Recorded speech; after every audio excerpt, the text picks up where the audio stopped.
Bonjour et bienvenue dans le manuel de la grande sœur. Comment ça va? Ça va très bien et toi? Moi, ça va. Franchement, aujourd'hui, c'est une très belle journée. Alors, si vous vous demandez pourquoi c'est moi qui fais la début de l'intro et Diane a cette petite voix de c'est la meilleure journée de ma vie, c'est parce que c'est l'anniversaire de Diane. Le jour où on Ouais! enregistre. Joyeux anniversaire, joyeux anniversaire, joyeux anniversaire Diane, joyeux anniversaire. Voilà. Enfin, c'est la reprise du message que j'ai envoyé à Diane à minuit et quart ce matin. Et t'as pas été la première. Désolée de te le dire, t'as pas été la première. Oh là là, alors là, je suis fâchée. J'ai bien surveillé. Tu l'as envoyé à minuit. Parce que, mais en fait, t'as été la première moi, je suis mise en d'Angleterre. D'accord. Bon, alors je pense que ta pote, elle compte pas. Et c'est moi qui gagne. Voilà, c'est comme ça. Donc, c'est l'anniversaire de Diane. C'est un enregistrement spécial anniv de Diane où même c'est elle qui a choisi le sujet. Qu'est-ce que c'est le sujet d'anniversaire, Diane? C'est les grands défis de nos vies. Les grands défis de nos vies, c'est beau ça. Qu'est-ce qui t'a inspiré ce sujet? Alors, c'est en clair, je n'en ai aucune idée. Non, c'était pas la bonne réponse. Recommence. Quelque chose d'un petit peu plus élevé. Non, mais j'ai lu. Non, mais en fait, je me posais la question aussi de tous les sujets qu'on avait abordés. Genre entre le rapport au corps et tout, et je me suis dit que ça a un peu un rapport au fait que maintenant j'ai 21 ans, ça ne change pas grand chose, mais il y a aussi le lancement de Belle Personne qui est du coup qui est déjà lancé, mais le jour où on enregistre, c'est le 21 septembre. Et l'un des plus grands défis de ma vie, c'était, de ma vie de ce moment, de ce qui se passe en ce moment, c'était de le lancer parce que ça voulait dire beaucoup de choses pour moi. En plus, en ce moment, je suis en pleine réflexion et en plein aménagement de ma nouvelle vie, de mes nouveaux projets qui arrivent. Donc, c'est aussi des grands défis parce que je vais finir mon stage la mi-octobre et je vais vraiment entrer dans le vrai monde du travail et tout, donc, et du freelancing et de l'indépendance. Donc, je me posais aussi la question de c'était quoi, toi, tes grands défis de la vie, Lucie? Alors, tu sais, j'ai beaucoup pensé à ce sujet. Et alors, il y a plein de défis, évidemment, il y a plein de défis logistiques et des choses qui ont été plus complexes que d'autres à exécuter, mais je pense que les plus grands défis de ma vie, ça tombe tous un peu sous le même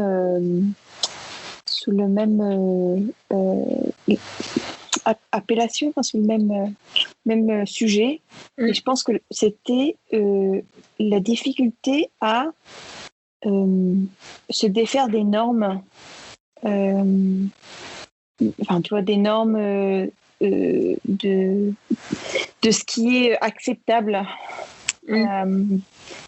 en général. Donc, ça peut être des normes de ce qui est acceptable, on parlait de la nourriture, des normes de ce qui est acceptable par rapport au corps, des normes de ce qui est acceptable par rapport au travail. Enfin, tu vois, plein de choses comme ça. Il y a tout un... tu vois, en grandissant, et que ce soit, tu vois, l'éducation qu'on a reçue, l'environnement dans lequel on a grandi, mais aussi à cette époque, jadis, lorsque je fus jeune, à cette époque, tout ce qui se passait, tu vois, dans les médias, les normes de ce qui était cool et pas cool.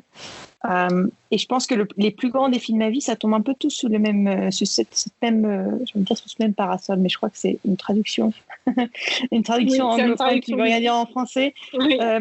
Qui tombe un petit peu tous dans le même sujet, et c'est la difficulté, voilà, dans le même panier, qui est la difficulté à se défaire des normes qui sont un peu incrustées dans ton esprit de par les expériences que tu as eues, l'éducation que tu as eue, tu vois, la période dans laquelle tu as grandi, etc.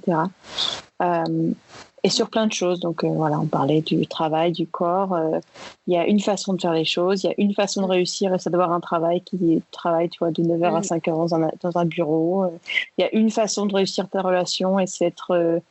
tu vois, d'avoir une personne, d'être marié, d'avoir des enfants, d'avoir une maison, d'avoir une hypothèque. Tu vois, il y a une façon qui est acceptable, et toutes les autres ne le sont pas. Et moi, c'est de plus en plus, enfin, j'en sors un petit peu de plus en plus parce que maintenant, tu vois, j'ai de l'expérience, etc. J'ai plus de maturité, mais ça a été une grosse difficulté au cours de ma vie. Parce que je trouve que quand j'étais plus jeune, surtout dans mes années, mes années de la vingtaine, lycée vingtaine, j'avais pas forcément la confiance en moi pour tu vois, avoir la force de mes convictions et à me dire non, c'est moi qui ai raison, j'y crois, tu vois, je le sens au fond de moi que c'est ça qui est vrai, c'est ça qui est bon. En fait, j'ai passé beaucoup de temps à essayer de rentrer dans des cases qui ne me correspondaient pas, et ça m'a pris beaucoup de temps pour me défaire de ce réflexe, que c'est comme ça, tu vois, si tout le monde le fait autour de toi et tout le monde te dit que c'est comme ça qu'il faut le faire, tu réfléchis pas et puis Et tu dirais que tu as confiance en toi maintenant? J'y travaille. Ah, beaucoup plus qu'avant, c'est sûr. C'est toujours en cours, mais beaucoup mieux. Je suis beaucoup mieux. Je pense que cette année surtout, ça a été une année un peu d'évolution et de changement, et je me sens plus stable, plus affirmée. J'ai plus de confiance en mon propre jugement, en fait. Je pense qu'avant, j'ai passé beaucoup de temps, je dis mes années lycée, mes années de la vingtaine, où je passais beaucoup de temps à douter, à avoir peur, à me dire que, tu vois, mon jugement ne valait peut-être pas autant que ce que tout le monde autour de moi disait. Et maintenant, je m'en sors, je suis sortie de là, je dis, je travaille. C'est un travail en cours, mais je m'améliore là-dessus.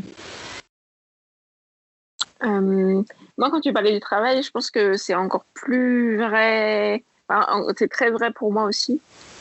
Parce que surtout, vraiment en ce moment, la fin de cette année, avec la rentrée et tout, je me suis beaucoup posé la question.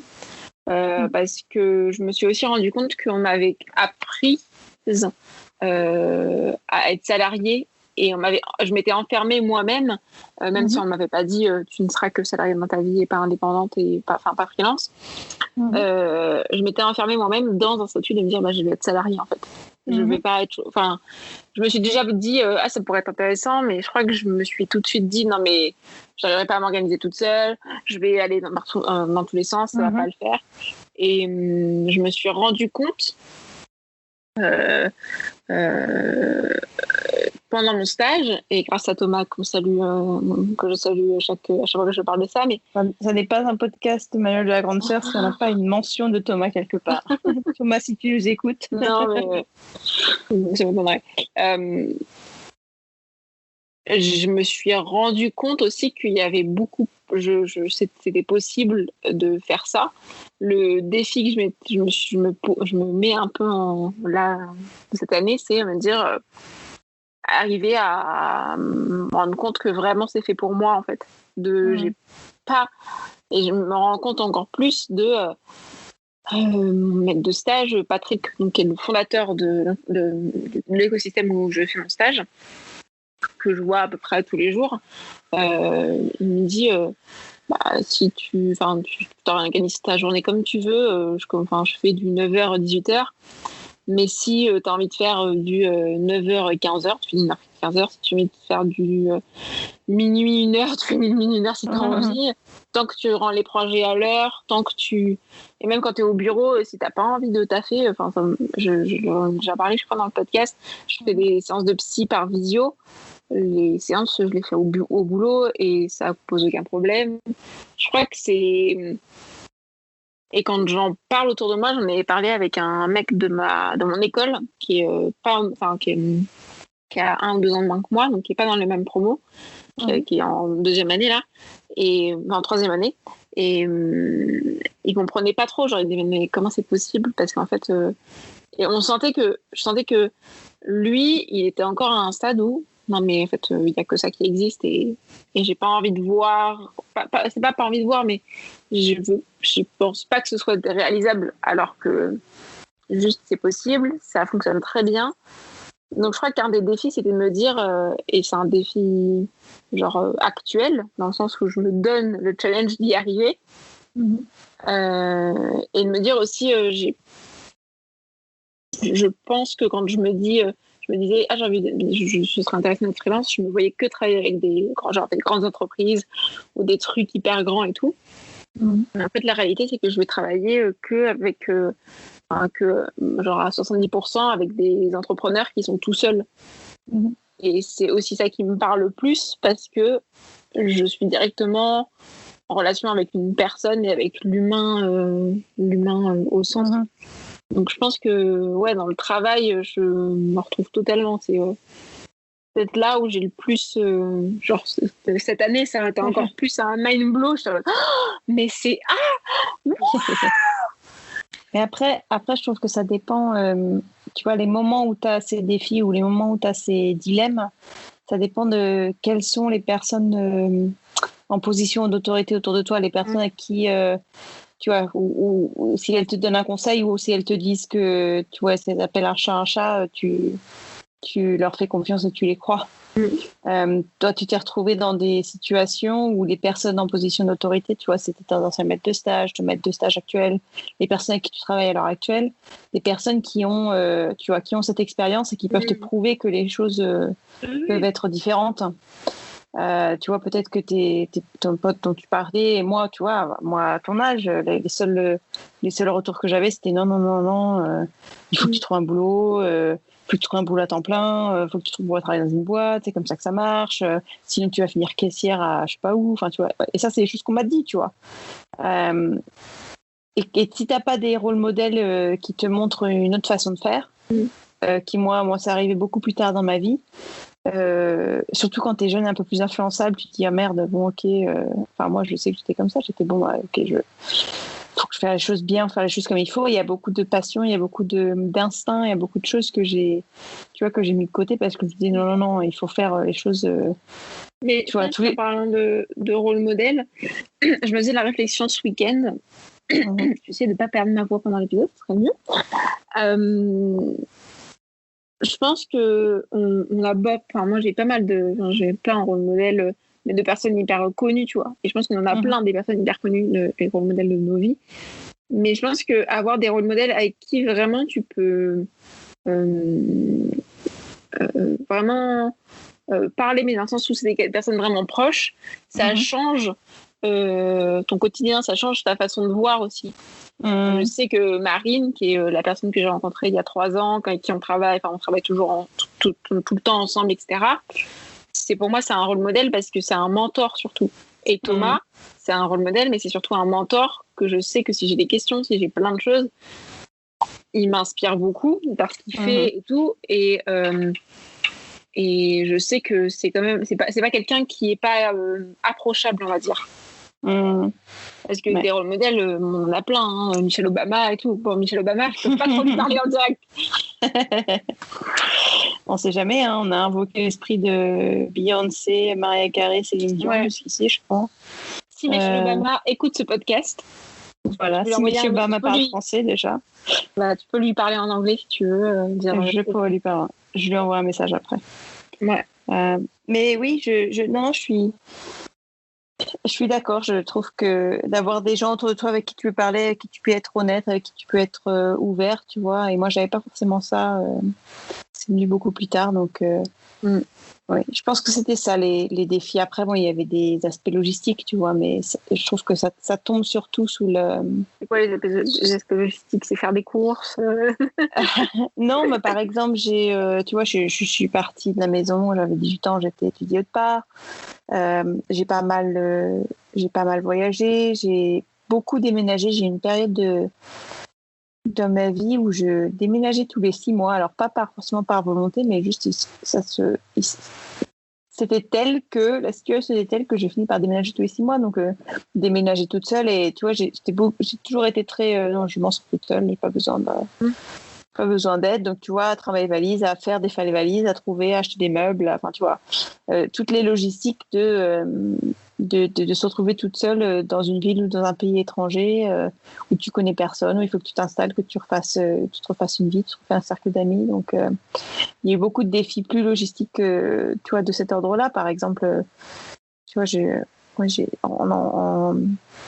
quand j'étais en Angleterre, j'ai déménagé, je te dis, tous les 6 mois presque, jusqu'à ce que je m'installe enfin et que j'arrête de bouger. Mais donc, il y a plein de défis logistiques comme ça. Il y a eu des défis logistiques au boulot, tu vois. Quand j'ai commencé à travailler là où je travaille actuellement, j'avais une manager qui était vraiment,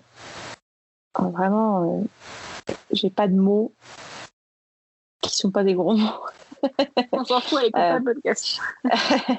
Et quelqu'un qui était vraiment très micromanagement, qui était vraiment... alors, je sais pas ce qu'elle foutait, elle, parce qu'elle était tout le temps sur Facebook au boulot, mais enfin, tu vois, si je prenais 1 minute de plus à ma pause, enfin, tu vois, c'est toute une histoire. Si je prenais des initiatives au boulot, plutôt que de me dire, ouais, c'est bien, vas-y, rock'n'roll et tout, elle me faisait des histoires. Si elle me voyait parler à quelqu'un d'une autre équipe, elle me faisait, enfin, c'est vraiment l'enfer, au point que j'ai failli démissionner. Parce que c'était vraiment... c'était horrible. Donc, j'ai eu beaucoup de défis où j'ai commencé. Et pareil, j'étais un peu jeune, j'étais pas encore. Maintenant, si quelqu'un me traite comme ça, je vais lui dire, écoute, tu vas te calmer. Voilà. Là, tu vois, je m'affirme un peu plus. Tu vois, je pense que j'ai l'expérience, j'ai la seniorité dans la boîte où je suis. Et puis, je passe beaucoup moins de temps à essayer de plaire et tu vois, d'attirer l'acceptance, je sais pas parler français, l'approbation des autres.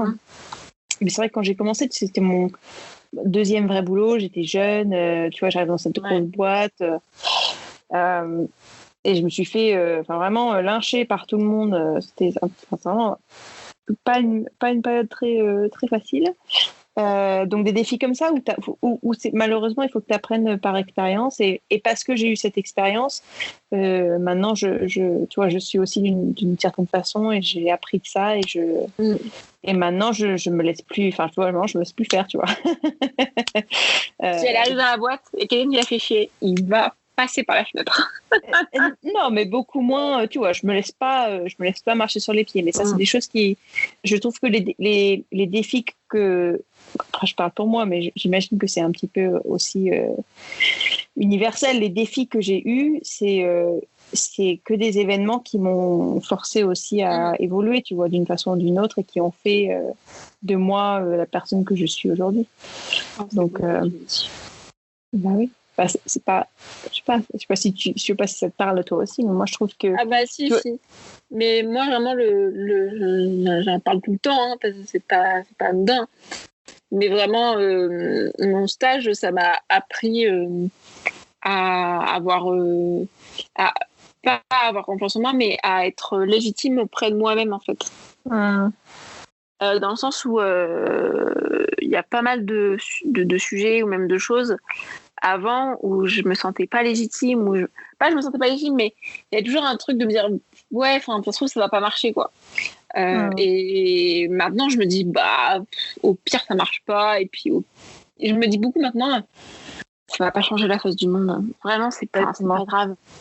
Et il y a plein de choses dans mon stage où je me suis dit bah je vais apprendre, en fait, et c'est comme ça tout le temps. Dans mon école, on nous a pas trop dit, dans ma formation, je pense que sinon j'aurais pas le déclic dans mon stage, hein. On nous a pas trop dit au pire vous apprendrez à le faire. Ils faisaient beaucoup attention à les techniques, ou genre les trucs hyper techniques, alors qu'en fait maintenant c'est le contraire.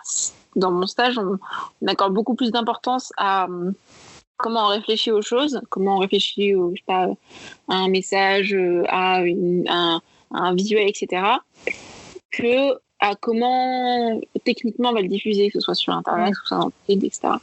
Et je crois que au début, c'était une des choses qui me faisait très peur, et que c'était un énorme défi de me dire oh, putain, mais j'arrive pas à gérer ce truc, j'arrive pas à gérer ce logiciel, j'arrive pas à faire ci, j'arrive pas à faire ça.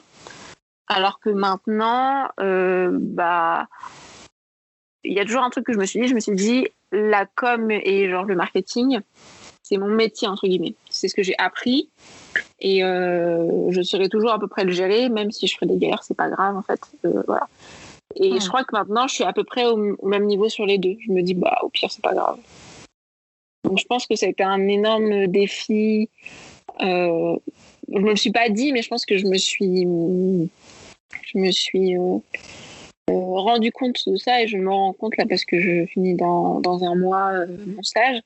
Donc ouais, je pense que c'est un truc qui arrive souvent, surtout quand tu arrives dans le milieu du travail, dans la com, dans le marketing, dans les agences, où genre t'es tout seul, ou t'es toute seule et t'as jamais fait ça de ta vie. Et souvent, c'est des grandes agences où genre, ou des petites, hein, quand t'es une dizaine, il y a des gens qui sont là depuis longtemps et qui ont toujours fait ça et qui sont un peu genre dans leur monde et tout. Et toi, t'arrives et t'as peur de mal faire.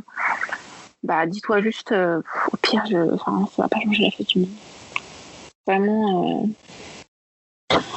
le monde il tourne toujours, il n'y a pas une inondation dans les rues, tout va bien, tout le monde est vivant et ça va quoi. Franchement, ça va. Ouais, bah c'est marrant parce qu'on en parlait avec Anouj il n'y a pas longtemps, parce qu'Anouj il a un boulot, il a très grosse responsabilité, il travaille pour une start-up dans la tech, il est plutôt élevé dans la boîte et il fait beaucoup de travail très stratégique sur la direction de l'entreprise, etc. Et c'est marrant parce qu'Anouch, c'est la personne la plus compétente que je connais et il a des phases de gros syndrome de l'imposteur. Et on en parlait et je lui disais, mais qu'est-ce qui te fait peur? On dit oui, si je fais mal, parce qu'il a perdu son emploi, et 2 boîtes auprès desquelles il a perdu son emploi.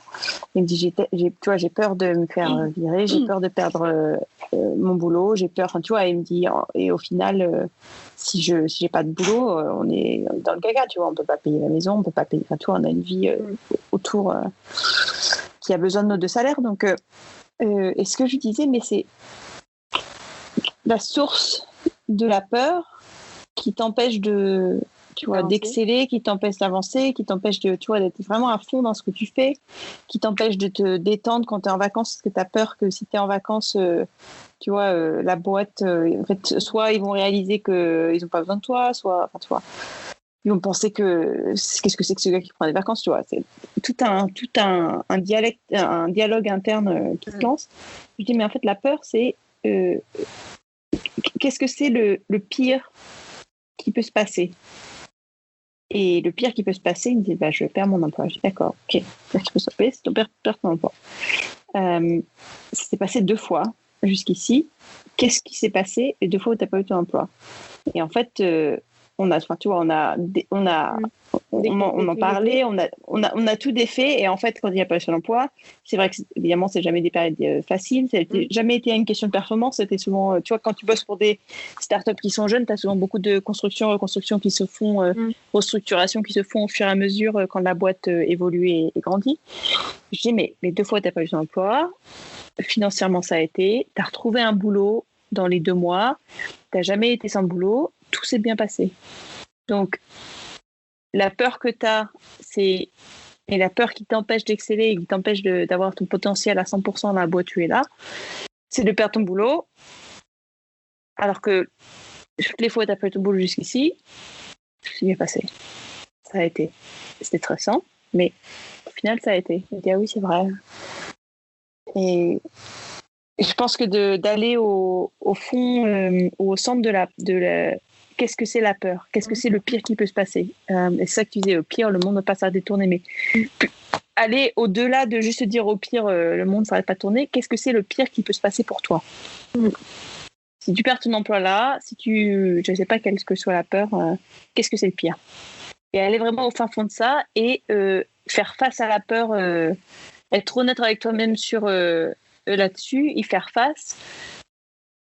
Et tant que t'as plus peur, tu peux pas avancer complètement débridé, tu vois. Je pense que tu as toujours quelque chose qui te retient, et qui t'empêche de. Et on en parlait dans le processus créatif, mais il y avait aussi le fait, on en parlait à la fin, de se dire, au pire, nous, si notre projet il se rate, genre je pensais à mes podcasts et tout, parce que ça a été beaucoup, j'ai eu très très peur. Je me disais, ah, mais il est pas assez bien pour belle personne. Je me suis dit, ça va pas être assez bien, ça va pas être assez, genre, à ma reconnaissance, à ma hauteur, ça va pas être à la hauteur des autres et tout. Et en fait, quand on parlait de processus créatif, à la fin, on dit au pire, nous, si on lance des projets et qu'ils ne fonctionnent pas, c'est pas grave, quoi. Au pire, nous, on n'est rien. Vraiment, si Barack Obama il lance un projet, ça se plante, bon, il y a un truc derrière, c'est Barack Obama. Mais nous, on n'est personne sur Internet. Donc bon, c'est pas grave si ça se plante. Oui. Donc, je pense qu'il y a aussi ça dans le truc de... au pire, ça va aller, quoi. Je pense que c'est important de pas se prendre au sérieux. Évidemment, il y a des situations où il faut se prendre au sérieux. Mais la plupart du temps, et ça y revient, tu vois, qu'est-ce que c'est le pire? Quand tu lances un projet créatif, sauf si tu as hypothéqué ta maison, que tu as, tu vois, où tu as vraiment des responsabilités énormes, auquel cas c'est tout un autre plan d'action probablement. Mais si tu lances un projet, tu vois, moi c'est ce qui m'a poussé à enfin publier mon livre. Je me suis dit, au pire, qu'est-ce qui se passe? J'ai dépensé, tu vois, les 3 derniers ans au tout pour tout 2000 livres sur, tu vois, le processus de faire le livre, le faire éditer, le faire mettre en page et tout. Au pire du pire, j'ai perdu 2000 livres, personne ne le lit. Voilà. Pire du pire. Donc je pense qu'il faut aussi, tu vois, j'aurais pu passer des heures et des heures à paniquer, ce que j'ai fait avant de le publier.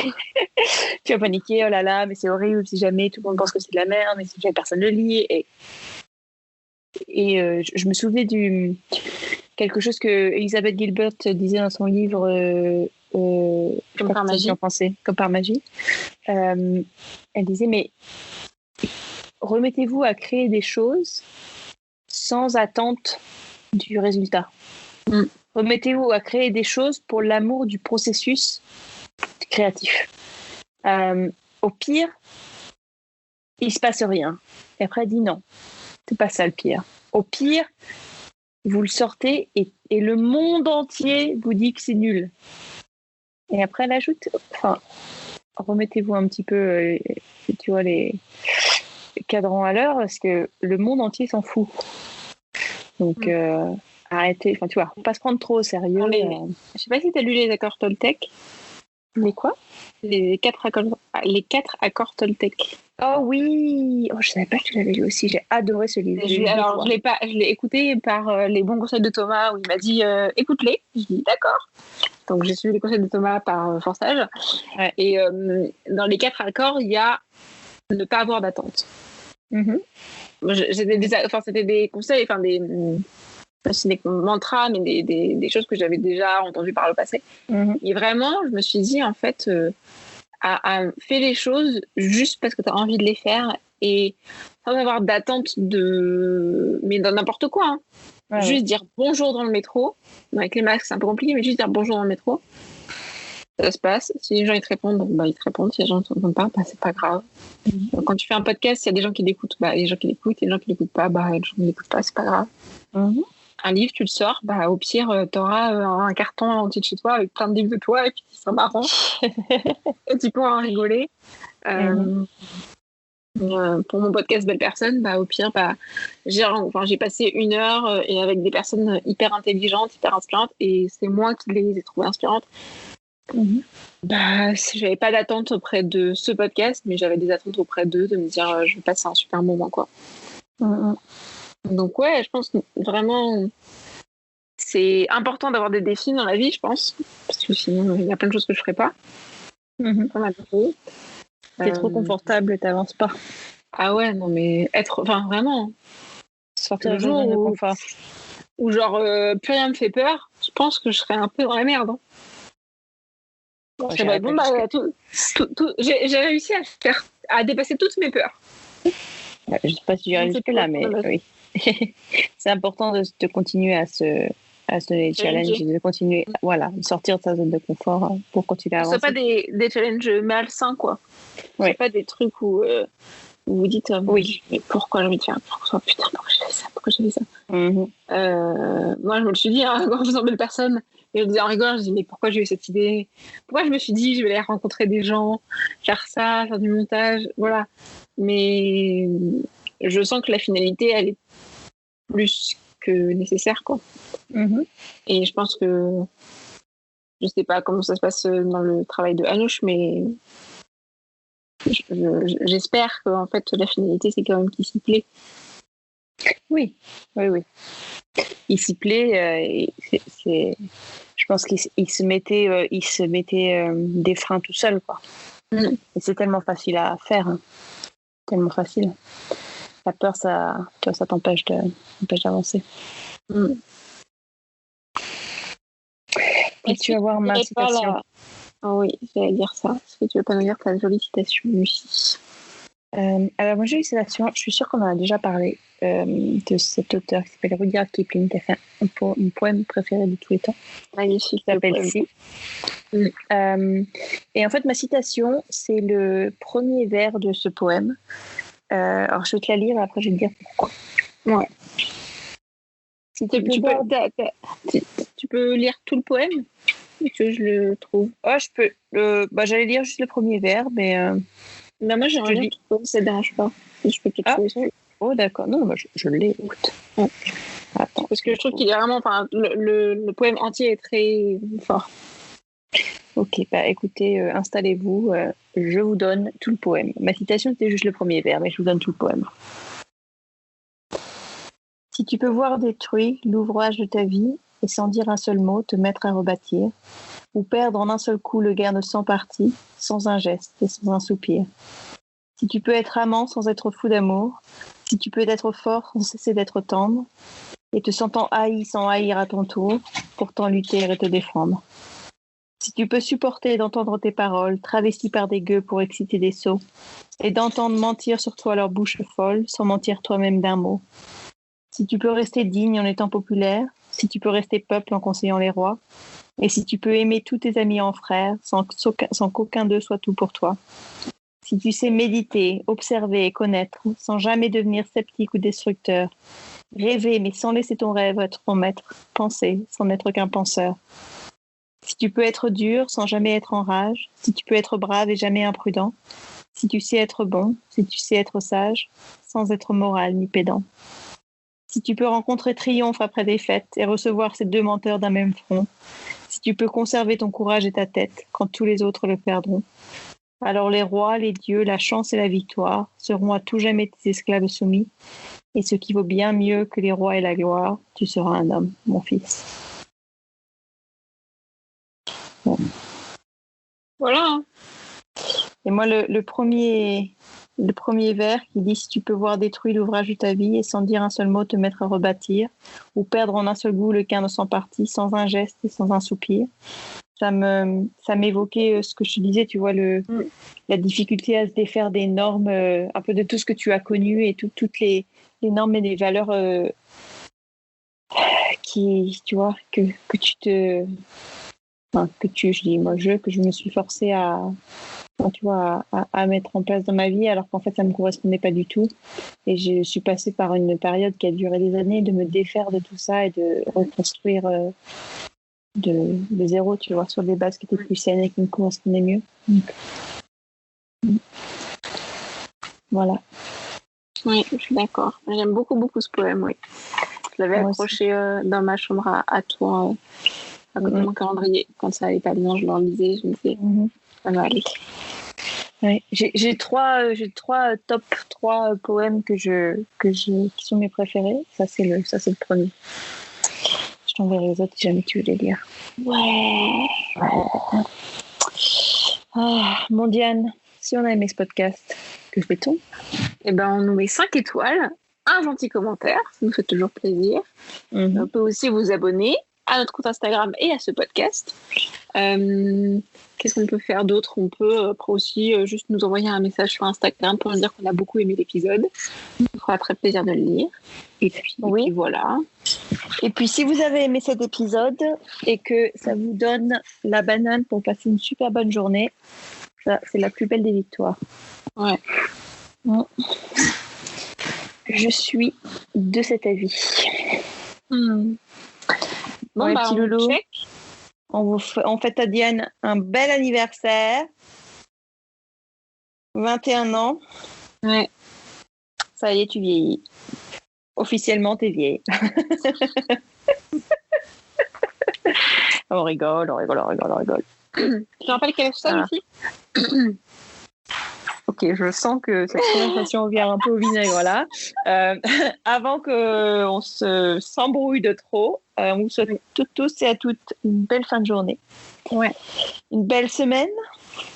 Et puis on vous dit à la semaine prochaine. Dans le mail de la grande sœur pour un nouvel épisode. Salut! Salut!